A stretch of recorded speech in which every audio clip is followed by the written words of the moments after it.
I think we're all going through a similar inner camera apocalypse where we're used to hunting for gear. We used to get excited with new announcements, and then something happened. I don't know, something in the spirit realm, and nothing is exciting anymore, and we're just going through the motions. We're like, oh, I still need this lens. It brings me no joy. I moved to a small town and I had to redesign my life. This is what I would do different. All I want is the perfect camera. All I want is the perfect camera. We're on the Fuji X-H2S in HD, of course. Enjoy that. With the 23mm 1.4R lens, the original, not this new modern hippie stuff. And I've been noticing there's going to be a bit of a ranty episode all over the place, but Cine D recently reviewed the DJI Pocket 4P, and the Luna was its competitor, and the Luna sadly died in a kitten's arms. Apparently, the DJI has better dynamic range than an Airy Alexa, and wow, no reason to shoot anything else. We finally achieved it. Here's what I have to say to that. Because the Luna failed hard. It was like it couldn't do even like 5 stops of underexposing. Your mom's underexposed. So what I've noticed is no one gives a shit. When you see side-by-sides in the real world, I always prefer the Luna image. It just looks nicer. It's actually better exposed for the skin. Something's just, oh, that's a better image. Even though it's way worse. I didn't say way, but it just got me thinking, you left-brain spec sheet gypsies. You're over-analyzing the technology side of a camera, and it's like, oh, this has 17 stops of dynamic range in my chart, and I can see little bumps in the light above the noise. The shadows are lesser, and I squeeze all the details of my shadows. You wouldn't believe the dynamic range. And then you see DJI footage. Does anybody confuse it with Airy Alexa footage? Are you just like, wow, that's so cinematic, bro? It's not. It's just a pocket cam. I haven't tried one yet, but there's a little delay on the Extra Muse version of it. They're doing lawsuit stuff, but it'll be in my hands at some point. We'll test it out and see if it's like, oh my God, this is so much better. But usually, like if you expose right, it's the colors that matter. The dynamic range, I want to believe that that's the cinema spec that we all need so much of. Like the Canon C70 had really good dynamic range, a DGO sensor. That's probably not why it looked so good. It was just softer, a little cinema touch on it. C70 had a low megapixel sensor designed for the perfect video, and I think, well done. It looked really nice. This new low-fic technology, when I first heard it, I was like, yeah, okay, AI, scam, whatever that is, like, no, but apparently it's like really good. And imagine when we start getting that into like full frame sensors and stuff, it's gonna be like 25 stops of dynamic range. And then you're gonna be like, wow, it just looks gray. How do you even use it? Like when you color grade it, you shrink the dynamic range. Like as soon as you see a high dynamic range image, a log image, you're just like, wow, that looks terrible. Let's shrink it all down. Oh, now it looks good. So it's like, what are we doing? We crush it anyway. Crush your blacks. I'll crush your mom. But it just got me thinking, like, all this tech, God, does any of it matter? Not one moment does it. Like, I was watching a Dirty Photography Club video the other day, and he was like, still obsessing over 3D pop lenses, and he has the Nikon 50mm 1.4, and then he's like, I want the older 58mm 1.4, and he's doing side by side. Like I just see myself in him, just like we're comparing lenses side by side. Oh my God, you see the pop on this one? Like we don't see anything. There's hardly any difference. The 58mm looked a little more washed out. And I was like, does the pop matter? Well, the 50 pops less. No one can perceive any of these things, especially on a phone. Most people are just flicking. They're flicking around. Who cares about any of it? So I should just get a Canon V1 and be done with it. At least that would clip on my backpack. I was thinking it. I looked up deals. Couldn't find a damn thing because I live in a small town where nothing is ever sold. Only Canon T5Is and shit. Not even the latest T8i. Where's my T9i? your mom is going through it tonight. I apologize, but she'll be okay in the morning. So Canon V1, like imagine a more natural Canon look, because sometimes I'm just like these over-processed images, the GoPro, it's just like, sometimes it just gives you that HDR wax face. And I'm just like, that doesn't look right. What happened to normal? And it's just like, if you want normal, you gotta go to real cameras. That's why there's like a trend of hipsters who, they're used to their smartphone, but they have point and shoots. I've seen them at the wedding.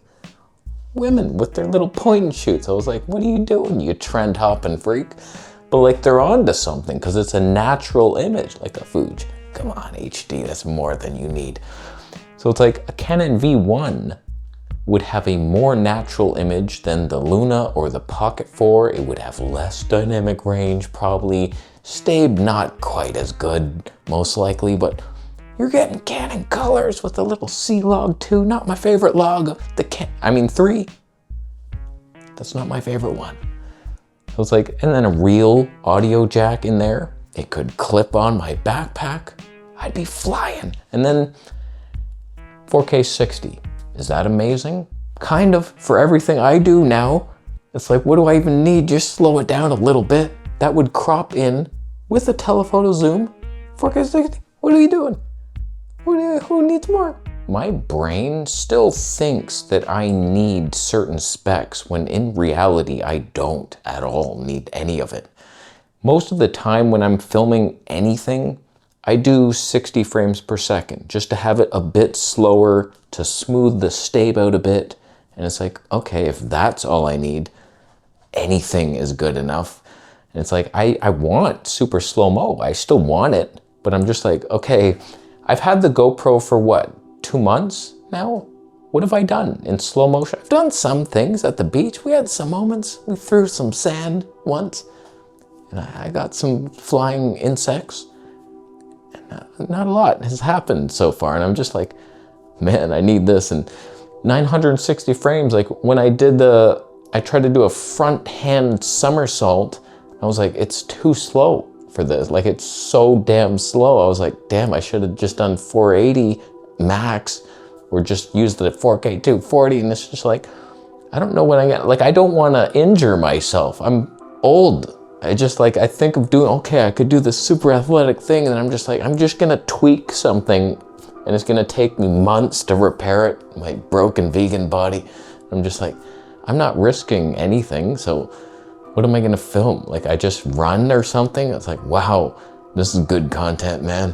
Whoa, look at him run down the street, slowly, not even max speed, in sandals. Well, this is amazing. I was justifying it when I lived in Toronto because I was doing the slow motion street videography. So in that world, unlimited specs were needed and could be used. It's like, oh, imagine slow motion street videography at 960 frames per second.